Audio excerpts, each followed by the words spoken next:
वृषभ राशि वालों सावधान हो जाओ, एक बहुत बड़ी मुसीबत आपकी ओर बढ़ रही है। कार्यक्रम को पूरा देख लेना वरना बहुत अधिक पछताना पड़ेगा। फिर मत कहना कि किसी ने आपको चेताया नहीं। ये कार्यक्रम बेहद महत्वपूर्ण है क्योंकि यह ग्रह गोचरों पर आधारित है, आकलनों पर आधारित है। लेकिन इतना ही नहीं, दिव्य कृपा महामाई मां बगलामुखी की कृपा को लेकर आप तक पहुंचा है। इसका प्रमाण यह है कि जब आप इस कार्यक्रम को देख रहे होंगे तो उसके 1 से 1.5 घंटे के अंदर अंदर आपको ये 4 बड़ी चीजें महसूस हो जाएंगी। कमेंट करके हमको बताना है कि नहीं। पहला ये कि आपको हल्का सा सिर दर्द जैसा होगा। दूसरा, आपको ये लगेगा जैसे कि असीम शांति आपको महसूस हो रही है, कुछ आपके मन का हो गया है, मन को ठंडक मिलेगी। तीसरा, किसी अपने ही व्यक्ति का फोन कॉल या उसकी कोई सूचना या जानकारी आएगी। और चौथा, रात्रि में आपको देवी देवताओं पुरखे पूर्वजों के दर्शन होंगे या फिर पर्वत पहाड़ या फिर किसी पक्षी के दर्शन होंगे। ये शुभ संकेत हैं। ये संकेत है कि समय अब आपके साथ न्याय करना चाहता है, कुछ आपको महत्वपूर्ण देना चाहता है और कुछ आपके लिए जो ठीक नहीं है लेकिन आपको ठीक लगता है वह आपसे छीनना चाहता है। यानी कि आने वाले 3 से 5 दिनों में 3 बड़ी घटनाएं भी घटित होंगी जो आपको हिला कर रख देंगी। इन घटनाओं को भी समझना बहुत जरूरी है। वृषभ राशि वालों, इस कार्यक्रम की अनदेखी मत करना। ये कार्यक्रम भाग्य बदलने वाला है क्योंकि ग्रहों का गोचर और भविष्यवाणियां तो हम बताएंगे ही। इस समय आपके मन में क्या चल रहा है ये तो हम बताएंगे ही। इसी के साथ साथ कार्यक्रम के अंत में हम आपको बताएंगे 2 ऐसे उपाय जिनमें एक उपाय तो इस समय की मांग है जो आपको जरूर करना चाहिए और दूसरा उपाय आप तब करना जब आपको बहुत अधिक आवश्यकता लग रही हो। जैसे कि आप अगर परेशान है, पैसे की वजह से पैसे की तंगी है, कर्जा परेशान कर रहा है, शत्रु परेशान कर रही है, कोई व्यक्ति आपके पीछे पड़ा हुआ है या फिर आप लंबे समय से किसी विशेष समस्या से जूझ रही है, छुटकारा मिल नहीं रहा है, तो ऐसी स्थिति में आप इस उपाय को कर लेना, ये आपके लिए सिद्ध हो जाएगा। लेकिन बिना किसी बड़ी जरूरत के मत करना, केवल आजमाने के लिए भूल कर भी मत करना। वृषभ राशि वालों, हम जानते हैं कि आपके द्वितीय भाव में मंगल बैठे जरूर हैं लेकिन इन पर राहु की दृष्टि है जो इस समय आपके जीवन में कुछ बड़ी अनिष्टकारी घटनाओं के योग बना रही है। इस कार्यक्रम में एक एक बात जो हम बताएंगे वो आपके जीवन से जुड़ी हुई है, आपको इसे पूरी देखनी चाहिए। कुछ मन में चल रही चिंताएं दूर होंगी और कुछ अप्रत्याशित घटनाओं के योग होंगे जो आपको चौंका देंगे और आपने सोचा नहीं होगा ऐसे रिजल्ट लेकर आएंगे। तो कहने का मतलब यह है कि संपूर्ण आकलन है, इसे अच्छी तरीके से समझ लेंगे तो एक नई दिशा जीवन को आप दे पाएंगे। बाकी सब कुछ तो महामाई की देन है, जो होना है सो होकर ही रहेगा, हम तो केवल मार्गदर्शन करते हैं। तो चलिए वृषभ राशि वालों, उम्मीद करते हैं सारी बात आप समझ रहे हैं, अब अंत तक जरूर ठहरेंगे। तो चलिए बात करते हैं आपके ग्रह गोचर और भविष्यवाणियों की, फिर आगे बढ़ते हैं। जय माई की बंधुओं, ज्योतिष और तंत्र विद्या के क्षेत्र में आचार्य अमित एक जाना माना नाम है। पूज्य गुरुदेव के साधनाओं और ज्योतिष विद्या के अनुभव बेहद दिव्य है। जी हाँ, पूज्य गुरुदेव ने जिसकी भी कुंडली का विश्लेषण किया और कुंडली के अनुसार उसे सटीक उपाय व महामाई माँ बगलामुखी की विशेष कृपा दी, उसके जीवन में सकारात्मक बदलाव तो आ ही है। फिर चाहे समस्या कितनी ही कठिन क्यों ना हो, समाधान तो अवश्य हुआ है। अब ऐसे में यदि आप भी अपने जीवन की किसी बड़ी समस्या से जूझ रहे हैं, जैसे कि कर्जा बढ़ता ही जा रहा है, काम धंधा और व्यापार सब रुक चुका है, रिश्ते नातों में तनाव हद से ज्यादा बढ़ गया है, पूरा जीवन ही नकारात्मकताओं से भर गया है, तो ऐसे में यही सही समय है जब आप श्रेष्ठ गुरु से मार्गदर्शन प्राप्त करें और जीवन के अंधकार को समाप्त कर दिव्य प्रकाश की ओर कदम बढ़ाएं। वीडियो में दिए गए नंबरों पर तुरंत संपर्क करिए और अपनी कुंडली का विश्लेषण व समाधान पूज्य गुरुदेव के द्वारा करवा लीजिए। देर ना करें, आपके देवी देवताओं के आशीर्वाद से ये मौका खुद चलकर आपके पास आया है, इसे गंवाना नहीं है। अभी फोन करें और गुरुदेव से मार्गदर्शन प्राप्त करें। महामाई आपका कल्याण करें। धन्यवाद। लेकिन इन सबसे पहले सबसे महत्वपूर्ण बात, जैसा कि आप सभी जानते हैं कि हमारी आराध्य देवी मां बगलामुखी अष्ट महाविद्या ब्रह्मास्त्र विद्या है। उन्हीं के दिए हुए पवित्र भाव के आधार पर उनका बहुत बड़ा सिद्ध पीठ निर्माण का कार्य हमारे द्वारा करवाया जा रहा है, माई के आदेश पर, और वही करवा रही हैं। हम तो छोटे से एक माध्यम मात्र हैं। तो कार्यक्रम चलवाया जा रहा है, करवाया जा रहा है, पिछले कई महीनों से काम चल रहा है। इस पवित्र कार्य में यदि आप भी सहभागी बनना चाहते हैं, जुड़ना चाहते हैं, अंशदान करना चाहते हैं, अपने कुल खानदान पीढ़ी का उद्धार करना चाहते हैं, क्योंकि ऐसा काम करना हर एक के बस की बात नहीं है, हर कोई ना ही ऐसे मौके प्राप्त कर पाता है जब इतने बड़े कार्य में, भव्य कार्य में जुड़ पाए। तो ये एक बहुत बड़ा अभियान है, बहुत सारे लोग इससे जुड़े हुए हैं और अगर आप भी जुड़ना चाहते हैं सीधे माई के धाम से, मां बगलामुखी धाम से जुड़ना चाहते हैं तो बहुत ही सरल प्रक्रिया है। वीडियो के डिस्क्रिप्शन में आप देखेंगे तो एक नंबर दिया गया है, व्हाट्सएप ग्रुप की एक लिंक दी गई है, उससे आप जुड़िए। सीधे परिवार का ग्रुप है, रोज के अपडेट वहां पर आपको मिलेंगे। और सबसे बड़ी बात, यदि आप अंशदान करना चाहते हैं तो वीडियो में नंबर है, उन पर आप फोन कर लीजिए, आपको गाइडेंस मिल जाएगी कि कैसे आपको अंशदान करना है, क्या प्रक्रिया है, क्या तौर तरीके हैं। देखिए, याद रखिए कि हम सभी अपना घर तो बनाते ही हैं, अपने जीवन में तो तमाम तरीके के खर्चे सुख सुविधाएं लाते ही हैं, लेकिन ये बहुत कम होता है जब ऐसा अवसर चलकर आपके पास आए, जब आप माई का घर बनाएं, ब्रह्मास्त्र विद्या जगत जननी आदि शक्ति मां बगलामुखी का घर बनाएं। तो ऐसा शुभ अवसर आपके घर चलकर खुद आया है, इसे हाथ से ना जाने दें। और इस कार्य में धन की आवश्यकता है ही, ये हमारे अकेले बस की बात नहीं है। हमने तो शुरुआत कर दी है, सब आप लोगों के भरोसे ही होना है। ठीक है, तो पीठ न दिखाना, यहां तक साथ दिया है, आगे भी साथ देना। जल्दी से संपर्क करिए नंबरों पर, और आप बिल्कुल भी सारी चीजों की जानकारी ले सकते हो। पवित्र परिवार का जो ग्रुप है उससे जुड़ सकते हो। फोन है ही, नंबर है ही, कभी भी बात कर सकते हो, लोकेशन भी डाल देंगे तो कभी भी आ भी सकते हो। ठीक है, तो चलिए, यहां तक सारी बात समझ ली है। कोई भी प्रश्न इस विषय में आए तुरंत फोन लगाना, गाइडेंस आपको मिलेगी। लेकिन दिन में फोन लगाना, रात्रि में नहीं तो कहोगे कि गुरुजी के फोन उठते नहीं है। ठीक है, चलिए, तो अब बात करते हैं आपके ग्रह नक्षत्रों की। सबसे पहले यहां पर समझो कि कुछ ऐसे योग हैं जिनके बारे में सबसे पहले बात की जानी चाहिए। उनमें सबसे बड़ा योग है मंगल और राहु का दृष्टिगत योग। देखो, क्या होता है कि जब भी राहु और मंगल किसी भी प्रकार से योग युति बनाते हैं तो ये जीवन में अग्नि को बढ़ाते हैं। अग्नि को बढ़ाना क्या होता है, मतलब कि हमारे जीवन में जो डिसीजन मेकिंग कैपेसिटी है, उसमें सोचने की जो क्षमता है, जो धैर्य है, जो पेशेंस लेवल है, उसे कम कर देते हैं। मतलब कि फिर जहां तक जल्दबाजी में फैसले लेता है, हड़बड़ी में वाहन चलाता है, हड़बड़ी में लोगों से बड़े बड़े वादे कर देता है, हड़बड़ी में पैसे खर्च कराता है, खर्च करने से पहले ज्यादा सोचता नहीं है, खर्च कर लिया उसके बाद सोचता है। व्यापार में, बड़े बड़े बिजनेस व्यवसायों में कूद पड़ता है, बाद में पता चलता है कि गलत जगह आ गए। ऐसा ही हाल रिश्तों में है, मतलब कि ये जल्दबाजी हड़बड़ी का समय है। तो ऐसे में आपको क्या करना है, संभल कर चलना है। अभी कोई भी काम में जल्दी से निर्णय ना लो, पहली चीज तो यहाँ पर यह है। दूसरी चीज कि यहाँ पर झगड़े भी हो जाते हैं, मतलब कि तुरंत ही असहमति। ऐसा लग सकता है आपको कि लोग आपसे जानबूझकर असहमति जता रहे हैं, आपको आपकी बात काट रहे हैं, आपको गुस्सा दिला रहे हैं, आपकी अनदेखी, इग्नोर कर रहे हैं आपको, ऐसा भी आपको लग सकता है। ये झगड़े का कारक है, खास तौर से भाइयों के बीच, पड़ोसियों में और कार्यस्थल पर। तीसरा, नौकरी में झटका, यानी कि जो उम्मीदें थी उन उम्मीदों पर पानी फिर जाना, तुरंत से तबादला हो जाना, तुरंत से पैसे कट जाना, या फिर काम की मेहनत बहुत अधिक बढ़ जाना, ऐसी चीजों को कराएगा। तो अब इन सबसे बचने का उपाय क्या है? सबसे अच्छा उपाय है, देखो अभी हम आगे आपको उपाय तो बताएंगे ही, लेकिन हाल फिलहाल का सबसे अच्छा उपाय है, सावन का महीना चल रहा है, भोले बाबा को अभिषेक करो और थोड़े से काले तिल शिवलिंग के ऊपर चढ़ाओ हाथों से अपने, और थोड़ा सा शहद लगाकर और शिवलिंग पर मल दो, और उसके बाद जलाभिषेक करो। फिर वहीं पर बैठकर ओम नमः शिवाय इस मंत्र का, महामंत्र का जाप करो। कम से कम, ज्यादा नहीं तो 5-7 मालाएं तो करो ही। इससे ये जो योग युति है ना, ये आपको साइड इफेक्ट नहीं देगी, इसके बेटर रिजल्ट मिलेंगे, आपके डिसीजन सही होने लगेंगे, रिलेशनशिप आपके और स्ट्रांग होने लगेंगे। और जो दोगले और खराब लोग हैं ना, गंदी मानसिकता के, वो तो वैसे भी दूर हो ही जाएंगे, वो नहीं रुकने वाले, और उनको दूर हो जाने भी।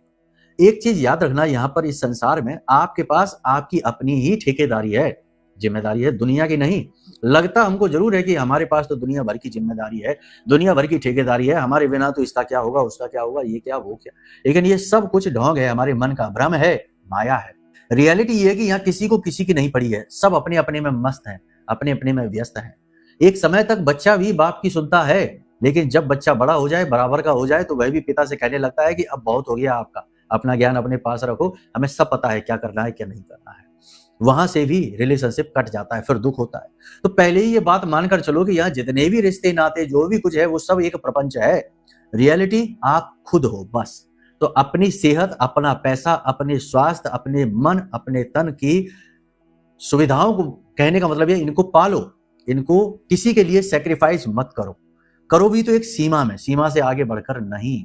याद रखना ये बात बहुत महत्वपूर्ण है, समझ में कम आती है लोगों को, लेकिन जिनको आ जाती है वो बड़े सुखी रहते हैं। अभी हम एक वीडियो देख रहे थे जिसमें कि एक पिता जिसकी 3 बेटियां और तीनों की तीनों अच्छी जगह सेट हैं, शादी हो गई, उनका बढ़िया अच्छे से खा पी रही हैं, और पिता जो है वह अकेला रह रहा है वृद्धाश्रम में, और वह जब संसार से चला गया तो अकेला उसका आस पड़ोस के लोग उसका संस्कार कर रहे हैं। अंतिम यात्रा का संस्कार। और बेटी फोन कॉल पर देख रही है और कह रही है लो 5,000 रुपए भेज दिए, कर दो, अस्थियां भी आप ही विसर्जित कर देना, हमारे पास समय ही नहीं आने का। ये है संसार। और उन बेटियों को सुखी पहुंचाने के लिए, परिवारों में पहुंचाने के लिए ना जाने कितना पैसा खर्चा किया होगा उस पिता ने, पूरी जीवन भर की कमाई लुटा दी हो, और वो बेटियों के पास टाइम नहीं कि अपने पिता को देख ले अंतिम यात्रा में, अंतिम समय में भी। ये है कड़वी सच्चाई। इसे स्वीकार कर पाओगे? कर लेना, नहीं तो फिर यही बात होगी कि हमारे वाले ऐसे नहीं है, बाद में पता चला कि सब ऐसे ही थे, लेकिन तब तक हाथ मुट्ठी कुछ रहा नहीं, समय फिसल गया। देखो बात कड़वी है लेकिन सच्ची है। अपने लिए भी जियो, सबके लिए भी जियो। हम ये नहीं कहते कि सबके लिए लट उठा लो, सबसे लड़ते फिरो, नहीं, अपने लिए भी जियो, लेकिन अपने आप को सेक्रीफाइस मत करो, अपनी कुर्बानी हर जगह मत दे दो, तुरंत तैयार मत हो जाओ, ठीक है। तो पहली चीज तो ये हो गई, गलत फैसले यहीं से आते हैं, ठीक है। दूसरा, चंद्र और बुध की युति जो हो रही है ना, अन्य ग्रह भी हैं, सूर्य गुरु भी हैं, लेकिन चंद्र और बुध की युति, यहाँ पर आत्मघाती आप बन जाएंगे, क्योंकि ये चतुर्थ में बन रही है, और चतुर्थ में यानी ये चंद्रमा का खुद का घर होता है, यहाँ पर यह स्थिति अच्छी नहीं होती। क्या करोगे? अपने निर्णय गलत करोगे, यानी ऐसे निर्णय लोगे जो आपके लिए ही खतरनाक होंगे। गलत लोगों के संपर्क में आओगे, गलत लोगों पर भरोसा करोगे, गलत जगह पैसे लगा दोगे, गलत प्रॉपर्टी में इन्वेस्ट कर दोगे, कुछ भी करोगे ऐसा जिसमें कि आपके लिए आगे लॉन्ग टर्म में कठिनाई खड़ी होगी। और सबसे ज्यादा इमोशनली, मानसिक तौर पर अपने आप को प्रताड़ित करोगे, दुखी करोगे, बिना बात के उन बातों को भी सोच सोच के दुखी होगे जिनकी सोचने की अब कोई आवश्यकता ही नहीं बची है।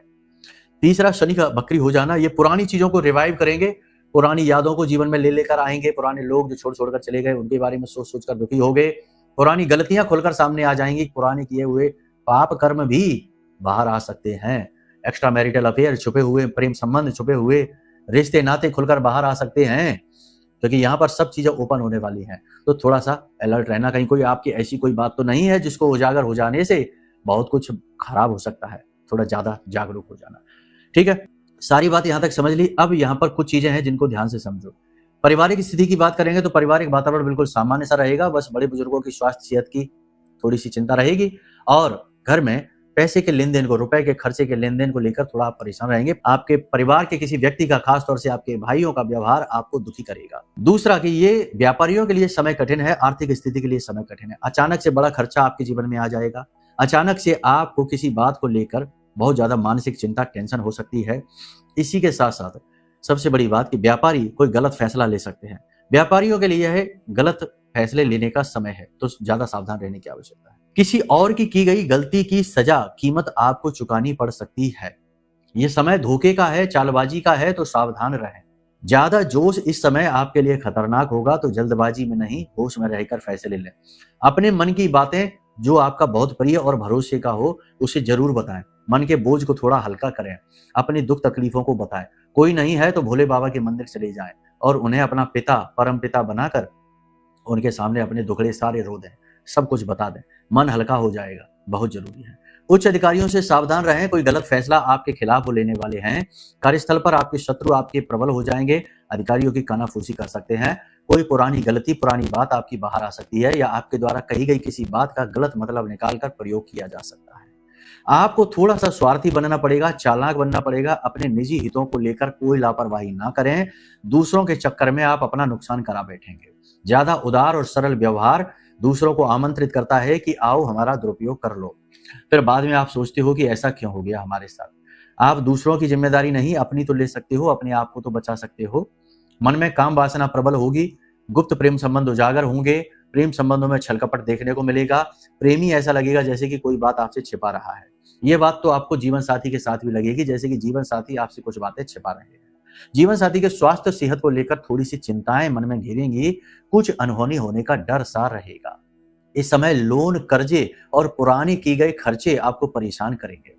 किसी बात को लेकर आपका अपमान हो सकता है, कोई अपना ही आपके लिए अपमानजनक भाषा या शब्दों का प्रयोग कर सकता है। कुछ जगह पर आपको रुक जाना बेहतर होगा, मतलब कि किसी को सलाह देने से पहले रुक जाओ, बड़ा खर्चा करने से पहले रुक जाओ। कोई व्यक्ति जब आपको कोई सलाह दे रहा है, उसकी सलाह पर अमल करने से पहले रुक जाओ, और मन में जो आ रहा है एकदम से गुस्सा, क्रोध, भड़काव में जो बातें आ रही हैं, उन बातों को कहने से रुक जाओ। बस इन चीजों में रुक जाओ। तीसरा सबसे महत्वपूर्ण चीज है कि अपने रुपए पैसे को लेकर थोड़ा अलर्ट रहो, किसी को भी बीच में न रखो, पैसे का लेन देन खुद अपने भरोसे पर करो। इस समय पर विदेश में जो रह रहे हैं लोग, उनकी नौकरी जाने का खतरा है, तो थोड़ा सा सावधान रहें। किसी प्रकार की कोई योजना आपके खिलाफ चल रही है। व्यक्तिगत जीवन की परेशानियां काम पर भी दिखाई देंगी, जिसकी वजह से काम में गिरावट। स्वास्थ्य में कमजोरी का भी काम पर प्रभाव बुरा पड़ेगा। बिजनेस में कंपटीशन लगातार परेशान करेगा। बिजनेस व्यवसाय में बात करें तो कपड़े का व्यवसाय, ज्वेलरी का व्यवसाय और इत्र परफ्यूम का व्यवसाय थोड़ा सा मंदा रहेगा। होटल का, कमीशन का, शेयर मार्केट का, इलेक्ट्रॉनिक और डिजिटल का व्यवसाय थोड़ा सा ठीक चलेगा। बाकी कमीशन आदि के काम अच्छे चलेंगे। ऑनलाइन के काम जो है वो भी ठीक चलेंगे। हड़बड़ी और जल्दबाजी हर एक काम में नुकसान पहुंचाएगी, तो थोड़ा सा सावधान रहें। किसी भी जगह पर मनमानी करने की कोशिश ना करें। किसी के भी दुखती रग को छूने की कोशिश ना करें और बिना मतलब में किसी पर जरूर से ज्यादा हक जताने की कोशिश ना करें। किसी को खुश करने की ज्यादा कोशिश ना करें, आप ही दुखी हो जाएंगे। बस इन बातों का ख्याल रखिए। कहने का मतलब यह है कि यह समय और काल भ्रम का है, नकारात्मकता का है और गलत फैसलों का है। इस समय आपको करना क्या है? शांत रहना है, योग प्राणायाम करना है, भक्ति करनी है भगवान की, और जो काम अभी आप कर रहे हैं बस उसी काम को और अच्छी तरीके से करने की कोशिश करना है। कुछ भी नया, कोई भी नई स्कीम, नई योजना पर अभी आपको काम नहीं करना है। जिन लोगों का विवाह नहीं हो रहा था, उनके लिए विवाह के योग हैं, विवाह होगा। जिन लोगों को संतान को लेकर चिंताएं रहती थी, वो चिंताएं दूर होती दिखाई दे रही हैं। संतान के स्वास्थ्य को लेकर जरूर चिंता हो सकती है, थोड़ा बहुत स्वास्थ्य ऊपर नीचे हो सकता है। बाकी सारी बातें हमने कवर कर ही ली हैं। और भी कुछ यदि आप व्यक्तिगत तौर पर जानना चाहते हो, क्योंकि ये जो हमने बताया ये तो आपका चंद्र राशि का गोचर है, ग्रहों की दशा है, और अगर आप अपने व्यक्तिगत विषय को जानना चाहते हो कि आपके खुद के जीवन में कुछ है, क्या है, क्यों है और ऐसा ही क्यों है और आपको जीवन में ऐसा क्यों मिल रहा है, बहुत सारी चीजें हैं, तो उसके लिए अपनी खुद की कुंडली का विश्लेषण कराओ। आपकी कुंडली आपके कई छिपे हुए राज रहस्यों को बाहर लेकर आएगी और आपको स्पष्ट मार्गदर्शन देगी। तो वह आपका अपना आकलन होगा। ये आपकी राशि का आकलन है। एक ही राशि के लाखों करोड़ों लोग हो सकते हैं, ठीक है? तो ये हो भी सकता है और नहीं भी हो सकता, आपके समान। अब यहां तक सारी बात आपने समझ ली। अब कुछ चीजें और भी समझो। जैसा कि हमने कहा कि यहाँ पर तंत्र मंत्र और निगेटिविटी का भी प्रभाव आपको फील हो सकता है। तो एक चीज तो यह है कि तंत्र मंत्र का उपाय करिए, और दूसरी चीज यह है कि एक ऐसा उपाय कर लीजिए, एक ऐसी चीज, ऐसी क्रिया अपने जीवन में अपना लीजिए जिससे हमेशा देवी की सुरक्षा आपके पास रहे। तो इसी लिहाज से हमने यह जो ब्रह्मास्त्र कवच बनाया है, ब्रह्मास्त्र विद्या मां बगलामुखी का, इस कवच को आप ले सकते हो। ये कवच अष्टमहाविद्या का है और शत्रु स्तंभन कारिणी देवी को कहा जाता है, यानी शत्रुओं का नाश करती है देवी। और जो भी व्यक्ति इस कवच को धारण कर लेता है, देवी उसके जीवन में किसी भी प्रकार के कष्ट को, दुख को रहने नहीं देती है, शत्रुओं को दूर कर देती है। कहने का मतलब यह है कि ये कवच आपके लिए इस समय की मांग है। आप चाहें तो इसे मंगवा सकते हैं। ये हमेशा के लिए आपकी सुरक्षा करेगा। देवता भी जिनकी पूजा करते हैं वो है मां बगलामुखी, और इन्हीं का मंदिर तो बनवाया जा रहा है, जिसके विषय में हमने आपसे कहा था। आप दान कर सकते हो, माई की सुरक्षा हासिल कर सकते हो, माई के परिवार से जुड़ सकते हो, सीधी गाइडेंस हासिल कर सकते हो। अब और इससे ज्यादा क्या चाहिए? अब स्वयं देवी तो प्रकट हो नहीं जाएंगे, उनके लिए तो हमें जन्म जन्मांतर तक तब करना पड़ता है, तब कहीं जाकर थोड़ा बहुत झलक मिले तो मिले। तो कहने का मतलब यह है कि बहुत सारी चीजें हैं जो आपके जीवन में आ रही हैं, इनकी भी वैल्यू करो, कद्र करो, वरना फिर वही होता है कि खाया पिया कुछ नहीं, गिलास तोड़े आठाने, ये वाली बात हो गई। खैर, अब बात करते हैं उपाय की। देखो, इस समय और काल का सबसे अच्छा उपाय आपको हम बता दें तो यह है कि आपको आपके आसपास जो काली मंदिर हो, कोई काली माता का जो मंदिर हो, तो पीले रंग के नींबू लेना और 21 नींबुओं की पीले धागे से माला बनाना, ठीक है? और इस माला को आपको शाम के समय, जब दिन और रात्रि मिल रहे हो, गोधूली काल में, इस माला को माता काली को पहना देना है और वहीं पर बैठकर ओम क्लीम कालिकाय नमः इस मंत्र का कम से कम 108 माला जाप करना है। माई के चरणों के पास थोड़ी सी पीली सरसों रखनी है एक कटोरी में, और यहीं पर बैठकर आपको 108 यानी एक माला, रुद्राक्ष की माला से भी आप कर सकते हो जाप, या मोबाइल में काउंटर निकाल के भी कर सकते हो। 108 जब आप जाप कर लो तो उसके बाद इस पीली सरसों को माई का आशीर्वाद समझकर वापस ले आना, माला माई को पहने रहना, धूप दीप नैवेद्य से अच्छे से पूजा करना मंदिर में, और वो जो सरसों है उसे घर लेकर आ जाना, और उसके बाद उस सरसों को अपने घर में चारों तरफ छिड़कना, घर की छत पर, घर के दरवाजे पर चारों तरफ छिड़कना, और उसके बाद इस सरसों को पूरी तरीके से वहीं पर फैलाकर छोड़ देना रात भर के लिए। अगले दिन सुबह इसे झाड़ कर बाहर निकाल देना, कैसी भी निगेटिविटी हो दूर हो जाएगी। दूसरा, भोले बाबा का हमने उपाय बताया, ये उसे भी कर ही लेना, काम बनेगा। अब एक ऐसा उपाय जो विषम से विषम परिस्थिति को दूर करेगा आपके लिए, इस उपाय को सुन लो। किसी भी शनिवार के दिन से आप इस उपाय को करना। ये उपाय थोड़ा सा नेगेटिव सा आपको लगेगा।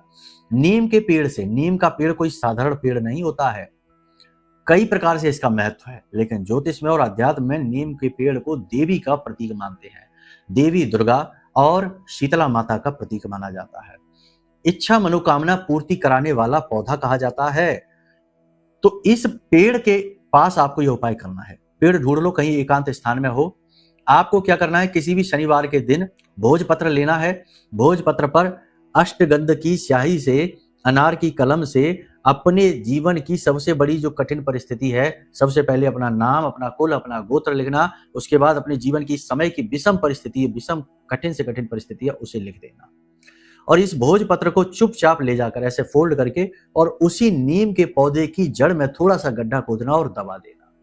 उसके बाद प्रतिदिन दोपहर को 12 बजे लगातार 1 हफ्ते तक आपको नीम के पौधे में उसी जड़ के उसी भाग पर जल चढ़ाना है, अभिषेक करना है। लोटे में जल भरकर आप ले जाएंगे, दोपहर को 12 बजे करना है, याद रखना ये उपाय। लोटे में जल भरकर ले जाएंगे तो जल में थोड़ा सा गुड़ डाल देना, 1 लाल पुष्प डाल देना, थोड़ा सा कुमकुम डाल देना और थोड़ा सा गुलाब जल या गुलाब का इत्र डाल देना। इन चीजों को ले जाकर और आप उधर छिड़किए, यानी जल को अभिषेक करिए और हाथ जोड़कर देवी दुर्गा माँ शीतला से आप कामना करिए कि आपकी यह इच्छा जो आप चाहते हैं यह पूरी हो जाए, यह दुख दूर हो जाए। जो भी कुछ आप चाहते हैं वो आप करिए। वैसे तो इस उपाय के बहुत तरीके हैं, बहुत कठिनता से भी किया जाता है, सरलता भी। हमने आपको बहुत सरल तरीका बताया। 7 दिन के अंदर, शनिवार से लेकर अगले शनिवार तक आप इस उपाय को कर लेंगे यदि, तो आपका उद्धार हो जाएगा। अब आप जिस दिन वहां पर वो दबाएं, उसी दिन से आप जल चढ़ाना भी शुरू कर सकते हैं, ठीक है। कंफ्यूज होने की जरूरत नहीं है। तो आपने सारी चीज समझ ली, इस उपाय को करिए, उसके बाद बताइए कैसे रिजल्ट। ये बड़ी मुसीबतों में करना है इस उपाय को, छोटी मोटी में नहीं, ठीक है। बाकी हमने बता ही दिया सब कुछ। अब यदि किसी प्रकार की कोई सहायता चाहिए, कुंडली विश्लेषण कराना है, मंदिर में दान देना है या कुछ और भी चाहते हैं, पूछना चाहते हैं, वीडियो में नंबर है, फोन कर लेना, सब कुछ बता देंगे, ठीक है। चलिए अब अपनी वाणी को यहीं हम विराम देंगे। माई से यही कामना करेंगे कि महामाई ब्रह्मास्त्र विद्या माँ बगलामुखी सबके जीवन में कल्याण लेकर आए, सबको सुखी बनाए, सबके दुख दर्दों को हर। प्रेम से बोलिए जय माई की, जय माँ बगलामुखी।